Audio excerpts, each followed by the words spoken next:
ओम शांति। 27 अगस्त 2021 के ईश्वरीय महावाक्य। पहले सुनते हैं मुरली के मुख्य पॉइंट्स। बाबा ने कहा, रूहानी बच्चों को पढ़ाने वाला बाप सदा आत्म अभिमानी रहते हैं, तो तुम्हें भी आत्म अभिमानी हो सुनना चाहिए, कभी देह भान न आए। इस समय सारी दुनिया का डाउनफॉल है, इसे राइज करने बाप ही आते हैं। वही तुमको पतित से पावन होने की युक्ति बताते हैं। परमपिता परमात्मा आकर जो ज्ञान देते हैं वह तुम आत्माओं को धारण करना है। 84 जन्मों का नाटक पूरा हुआ, अभी सबको वापस जाना है, परंतु पतित तो जा नहीं सकते, इसलिए बाप आए हैं राजयोग सिखलाकर पावन बनाने। अभी नई दुनिया का कंस्ट्रक्शन और पुराने का डिस्ट्रक्शन होता है। इस कंस्ट्रक्शन के लिए तुम बच्चों की मदद चाहिए, फिर तुमको ही वहाँ रहना है। नई दुनिया में जाने के लिए पहले तुमको दैवी गुणों वाला देवता बनना पड़े। यह अच्छी रीति समझना चाहिए कि इस मृत्यु लोक में हमारा अंतिम जन्म है। जैसे शिव बाबा बिंदी है, ऐसे अपने को आत्मा बिंदी समझ बाप को याद करना है। कईयों को बिंदी छोटी लगती है, याद नहीं कर सकते, तो घर को याद करो। लास्ट में बाबा ने कहा, ड्रामा को अच्छी रीति समझना है। अब ऐसा पुरुषार्थ करो जो उच्च पद पाओ। अभी तुम्हारा मुंह स्वर्ग की तरफ है, इसलिए इस पुरानी दुनिया को भूलो, इससे बेहद का वैराग्य हो। अब सुनते हैं महावाक्यों को विस्तार से। मुरली का सार। मीठे बच्चे, अब इस बेहद की पुरानी दुनिया का विनाश होना है, नई दुनिया स्थापन हो रही है, इसलिए नई दुनिया में चलने के लिए पवित्र बनो। प्रश्न, परमात्मा के बारे में तुम बच्चे कौन सी वंडरफुल बात जानते हो जो मनुष्यों की समझ से बाहर है? उत्तर, तुम कहते हो जैसे आत्मा ज्योति बिंदु है, वैसे परमात्मा भी अति सूक्ष्म ज्योति बिंदु है। यह वंडरफुल बातें मनुष्यों की समझ से बाहर हैं। कई बच्चे भी इसमें मूंझ जाते हैं। बाबा कहते, बच्चे मूंझो मत, अगर छोटे रूप में याद नहीं रहती तो बड़े रूप में याद करो, याद जरूर करना है। गीत। रात के राही थक मत जाना, सुबह की मंजिल दूर नहीं। ओम शांति। रूहानी बच्चों को रूहानी बाप बैठ समझाते हैं, इसलिए बच्चों को आत्म अभिमानी हो बैठना है। ऐसा और कोई जगह समझाया नहीं जाता। कोई भी साधु संत ऐसे नहीं समझाते कि आत्म अभिमानी हो बैठो। यह एक बाप ही समझाते हैं, और किसको कहने आएगा नहीं। यह युक्ति कोई बता नहीं सकेंगे। तुम बच्चे भी समझते हो हम आत्मा हैं। आत्मा ही एक शरीर छोड़ दूसरा लेती है। कब बैरिस्टर कब डॉक्टर बनती है। आत्मा ही अभी पतित बनी है, फिर पावन बनेगी। आत्मा में ज्ञान धारण होता है। बाप निराकार ज्ञान का सागर है, तो जरूर आकर ज्ञान सुनाएंगे ना। पतित पावन है तो जरूर आकर पावन बनाएंगे। वह है सुप्रीम परम पिता परमात्मा। मैं तुम्हारा बाप सुप्रीम हूँ, नॉलेजफुल हूँ। मुझे अपना शरीर नहीं है। यह सब नॉलेज तुम्हारी आत्मा धारण करती है, तो तुमको आत्म अभिमानी बनना है, देह अभिमान नहीं रखना है। और कोई ऐसी जगह नहीं जहाँ सुनने और सुनाने वाले दोनों देही अभिमानी हों। बाप तो है ही निराकार, वह आकर तुमको राजयोग सिखलाते हैं। बाकी सब मनुष्य हैं ही देह अभिमानी। भल इन लक्ष्मी नारायण के लिए कहेंगे यह आत्म अभिमानी थे, फिर भी देह भान तो रहता है ना। यह ज्ञान परमपिता परमात्मा ही आकर देते हैं। आत्मा को धारण करना होता है। आत्मा को ही पतित से पावन होने की युक्ति बताते हैं। अभी सारी दुनिया का डाउनफॉल है, फिर राइज करने आते हैं। यह तुम बच्चे जानते हो। डाउनफॉल माना डिस्ट्रक्शन, राइज माना कंस्ट्रक्शन। स्थापना और विनाश। स्थापना किसकी? नई दुनिया की, स्वर्ग की स्थापना, और फिर पुरानी दुनिया, हेल, नर्क का विनाश, डिस्ट्रक्शन और कंस्ट्रक्शन। कलयुग है पुरानी दुनिया, इसका विनाश जरूर चाहिए। विनाश की निशानी यह महाभारी महाभारत लड़ाई है। महाभारत का वृतांत महाभारत शास्त्र में दिखाते हैं। बाप ब्रह्मा द्वारा स्थापना करते हैं, सो तो जरूर नई दुनिया की करेंगे ना। यह है बेहद का विनाश और बेहद की स्थापना। बाप ही नया मकान बनाएंगे बच्चों के लिए, फिर पुराना जरूर खलास कराएंगे। तुम समझते हो बाबा अब नई दुनिया स्थापन कर रहे हैं। तमो प्रधान से फिर सतो प्रधान बनाने के लिए हमको तैयार कर रहे हैं। विनाश के लिए महाभारत की लड़ाई मशहूर है। कहते हैं यह वही समय है, वही स्टार्स आकर आपस में मिले हैं जो महाभारत के समय थे। इस सीढ़ी में भी लिखा गया है भारत के उत्थान और पतन की अद्भुत कहानी। इस लाइन में कल्प कल्प अक्षर भी आना चाहिए। शुरू से अंत तक मनुष्य 84 जन्म लेते हैं। यह भी तुम्हारी बुद्धि में है। मनुष्यों की बुद्धि को तो एकदम गोडरेज का ताला लगा हुआ है। इन बातों को मनुष्यों को जानना है। आत्माएं यहाँ शरीर धारण करती हैं पार्ट बजाने, तो ड्रामा के आदि मध्य अंत के क्रिएटर, डायरेक्टर, मुख्य एक्टर्स आदि को जानना चाहिए ना। अभी तुमको ड्रामा के आदि मध्य अंत, हु इज़ हु, सारे ड्रामा का पता पड़ गया है। शुरू से लेकर अंत तक बाप द्वारा यह नॉलेज सारी मिल रही है। सृष्टि चक्र कैसे फिरता है, इनको कहा जाता है रूहानी नॉलेज। जिस्मानी ज्ञान को फिलॉसफी कहा जाता है। स्पिरिचुअल नॉलेज, रूहानी नॉलेज को ज्ञान कहा जाता है। अब यह सब बातें बच्चों की बुद्धि में बिठाई हैं। बच्चे जानते हैं अब 84 जन्मों का नाटक पूरा होता है। अभी हम वापस जाते हैं, परंतु पतित कोई वापस जा न सके। नहीं तो इतने जप तप तीर्थ आदि क्यों करते? पवित्र बनने के लिए ही गंगा स्नान करने जाते हैं, परंतु उससे कोई पावन तो बन नहीं सकते, इसलिए वापस कोई जा नहीं सकते। गपोड़े तो बहुत लगाते हैं कि फलाना पार निर्वाण धाम गया, ज्योति ज्योत समाया। बाप ने समझाया है वापस कोई जाता नहीं है, सब एक्टर्स यहाँ ही हैं। अभी नाटक पूरा होता है तो सभी स्टेज पर खड़े हुए हैं। अभी सब यहाँ मौजूद हैं। मनुष्यों को पता नहीं कि बोधि, कृष्ण आदि कहाँ हैं। तुम समझते हो जो सब आत्माएं ऊपर से यहाँ आई हैं वह सब इस समय तमो प्रधान हैं। तमो प्रधान से सतो प्रधान कल्प पहले भी बने थे। बाप ही आकर स्थापना विनाश कराते हैं। कहते भी हैं यह ज्ञान राजाओं का राजा बनाने वाला है। यह बेहद के बाप ने कहा है कि मैं तुमको राजाओं का राजा बनाता हूँ। कृष्ण तो स्थापना नहीं कराते, क्रिएटर बाप है। बाप ही आकर समझाते हैं कि तुम मुझे बुलाते ही तब हो जबकि सृष्टि पतित है। ऐसे नहीं कि मैं नई सृष्टि रचता हूँ। जैसे दिखाते हैं प्रलय हुई, यह सब रॉन्ग है। मनुष्य बुलाते ही हैं कि हे पतित पावन आओ, तो जरूर पतित दुनिया में आएंगे ना। बाप ही आकर कृष्णपुरी का साक्षात्कार कराते हैं। दिखाते हैं कृष्ण पीपल के पत्ते पर सागर में आया। यह है ठीक बात। नई दुनिया में फर्स्ट कृष्ण ही आते हैं, सागर में नहीं परंतु गर्भ महल में आते हैं। अंगूठा चूसते बड़े आराम से गर्भ महल में रहते हैं। सतयुग में जो भी बच्चे होते हैं गर्भ महल में रहते हैं। उन्होंने गर्भ महल की बात को फिर सागर के पत्ते पर बैठ दिखाया है। वह सब है भक्ति मार्ग की बातें। बाप इन सब शास्त्रों का सार बैठ समझाते हैं।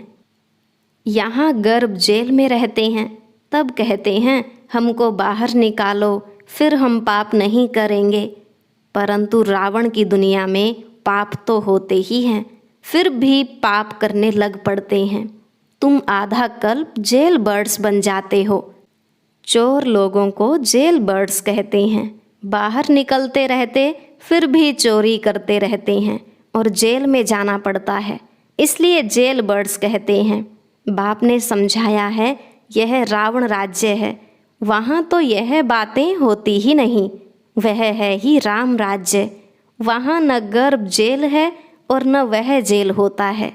यहाँ तो कितने मनुष्य जेल में पड़े रहते हैं। गर्भ जेल है तो वह भी जेल है, डबल जेल है। कलयुग का अंत है ना। बाप समझाते हैं तुम बच्चे अभी कंस्ट्रक्शन कर रहे हो।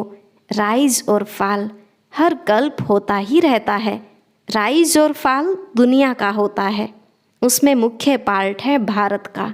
गाते भी रहते हैं आत्मा परमात्मा अलग रहे बहुकाल, तो उसका भी हिसाब चाहिए ना। कौन सी आत्माएं बहुत काल से अलग रही हैं। पहले पहले देवी देवता धर्म की आत्माएं आती हैं पार्ट बजाने। अभी वह देवता है नहीं जो राज्य करके जाते हैं, उन्हों के चित्र निशानियां रहती हैं। राजाई तो खत्म हो गई, हेवन खलास हो जाता है तो फिर हेल होता है, फिर हेल खत्म तो हेवन बनता है, तो नई दुनिया का कंस्ट्रक्शन होता है और हेल का डिस्ट्रक्शन होता है। कंस्ट्रक्शन के लिए बच्चे चाहिए ना, रहने वाले भी तुम हो। पहले तो तुमको दैवी गुणों वाला देवता बनना पड़े। यह भी गायन है, मनुष्य से देवता किए करत न लागी वार। मूत पलीती मनुष्य है ना। भगवानुवाच गृहस्थ व्यवहार में रहते कमल फूल समान बनना है। यह इस मृत्यु लोक का है ही अंतिम जन्म, इसमें पवित्र बनना है। यह अच्छी रीति समझाना चाहिए। हम यह मृत्यु लोक का अंतिम जन्म पवित्र रहते हैं। बाप कहते हैं इन विकारों पर जीत पाने से तुम विश्व का मालिक बनेंगे। बच्चे भी सुनकर फिर औरों को समझाते हैं कि इस पुरानी दुनिया का विनाश सामने खड़ा है। यह वही महाभारत की लड़ाई है। काम महाशत्रु है, इसलिए प्रतिज्ञा करो। अभी तुम समझते हो हम पवित्र बनते हैं। इस पुरानी दुनिया का विनाश जरूर होना है, उसके पहले पवित्र जरूर बनना है। विनाश होता है फिर तो बात मत पूछो, हाहाकार हो जाता है। बहुत कड़ा मौत है, तुम देख भी नहीं सकेंगे। कोई का ऑपरेशन होता है तो कमज़ोर लोग ठहरते नहीं, गिर पड़ते हैं। इसलिए डॉक्टर लोग फैमिलीज़ को तो अलाउ नहीं करते। यह तो कितना भारी ऑपरेशन होगा, एक दो को मारते रहेंगे। यह है डर्टी दुनिया, कांटों का जंगल। सतयुग को कहा जाता है गार्डन ऑफ फ्लावर्स, फूलों का बगीचा। देवताएं चैतन्य फूल है ना। मनुष्य तो समझते हैं बहिश्त में कोई फूलों का बगीचा होता है। जो सुनते हैं सो कह देते हैं गार्डन ऑफ अल्लाह कहते हैं ना। फिर ध्यान में भी गार्डन देखेंगे। अल्लाह ने हाथ में फूल दिया, बुद्धि में ही खुदाई बगीचा है। भक्ति मार्ग में साक्षात्कार करने के लिए भक्ति करते हैं। साक्षात्कार हुआ तो कहेंगे सर्वव्यापी है ना। जो पास्ट हुआ सो फिर होगा। बच्चे जिस पोशाक में जैसे आए हैं ऐसी पोशाक में फिर कल्प बाद आएंगे। ड्रामा को कोई अच्छी रीति समझते हैं। बाबा के पास कोई आते हैं तो बाबा पूछते हैं आगे कब आए हो। कहते हैं हाँ बाबा, आपसे कल्प आगे भी मिले थे, आपसे वर्षा लेने आए थे। बाप पूछते हैं क्या मर्तबा पाया था। बाबा मम्मा कहते हैं तो ज़रूर उन्हों के घराने में आएंगे। बाबा कहते हैं ऐसा पुरुषार्थ करो जो उच्च पद पाओ। यह सब बातें तुम्हारी बुद्धि में हैं। बरोबर लड़ाई भी है, नरक विनाश तो होना ही है। तुम्हारे पास चित्र बड़े फर्स्ट क्लास हैं। यह कृष्ण के 2 गोले वाला चित्र भी छपाना चाहिए। इसमें बड़ा क्लियर है, स्वर्ग के द्वार खुलते हैं तो नरक तरफ लात है। तुम्हारा भी मुंह है स्वर्ग तरफ। यह तो बिल्कुल एक्यूरेट बात है। जानते हो, अभी हमको घर जाना है तो घर को ही याद करना पड़े, पुरानी दुनिया को भूलना पड़े। इसको कहा जाता है बेहद का वैराग्य। पुरानी दुनिया को छोड़ हम बाबा के पास जाते हैं। याद की यात्रा से ही जाएंगे। मुख्य है ही याद की बात। याद तो सब करते हैं ना। अभी बाप यथार्थ बात आकर समझाते हैं कि मुझे याद करो। यह है अव्यभिचारी याद, सो भी अर्थ सहित। तुम जानते हो शिव बाबा भी बिंदी है। अपने को भी आत्मा बिंदी समझें, बाप को भी बिंदी समझें। नई बात देख भूल जाते हैं। अपने को आत्मा समझ फिर बाप को और अपने घर को याद करना है। अच्छा, बिंदी छोटी लगती है, घर तो बड़ा है ना। घर को याद करो। बाबा भी वहाँ रहते हैं। हम तुम वहाँ जाएंगे जहाँ बाबा रहते हैं। बिंदी याद नहीं पड़ती है, अच्छा घर तो याद पड़ता है ना। वह है शांति धाम और वह है सुख धाम। यह है दुख धाम। अभी तुम नंबरवार पुरुषार्थ अनुसार पढ़ रहे हो, फिर सुख धाम में आ जाएंगे। बाप के बच्चे हैं तो जरूर स्वर्ग की बादशाही चाहिए। कल्प पहले भी शिव बाबा आया था, स्वर्ग की बादशाही दी थी। तुम भूल गए हो। बाप कहते हैं अभी फिर आया हूँ तुमको देने। कितने बार तुमने राजाई ली और गवाई है, अनगिनत बार वर्षा लिया है, फिर भी ऐसे बाप को भूल क्यों जाते हो। माया के तूफान से बहुत लड़ाई होती है, इसलिए नाटक भी दिखाते हैं। माया उस तरफ खींचती है, प्रभु इस तरफ खींचते हैं। ज्ञान में विघ्न नहीं पड़ते, याद में विघ्न पड़ते हैं। इसमें ही मेहनत है। अब बाप कहते हैं महारथी बनो। इस पुरानी दुनिया को तो आग लगनी है। इस यज्ञ में सारी पुरानी दुनिया स्वाहा होनी है, तो महावीर भी बनना है। तुम बच्चों को अखंड अटल अडोल राज्य पाना है। तुम्हारा बुद्धि योग बाप के साथ ऐसा रहे जो भल कितना भी तूफान आए, माया कुछ कर ना सके। यह है तुम्हारी पिछाड़ी की अवस्था, जब ट्रांसफ़र होना होता है। जैसे स्कूल में इम्तिहान पिछाड़ी को होते हैं, तुम्हारी माला भी पिछाड़ी में बनेगी। तुमको बहुत साक्षात्कार होगा। फलाने यह बनेंगे, फलाना ये बनेगा, ये दासी बनेगी, ये सब बताएंगे। उस समय तो कुछ भी कर नहीं सकेंगे, फिर पछताना पड़ेगा। यह हमने क्या किया, श्रीमत पर क्यों नहीं चला। परंतु अंत समय में कुछ हो नहीं सकेगा, ऐसे बहुत पछताते हैं।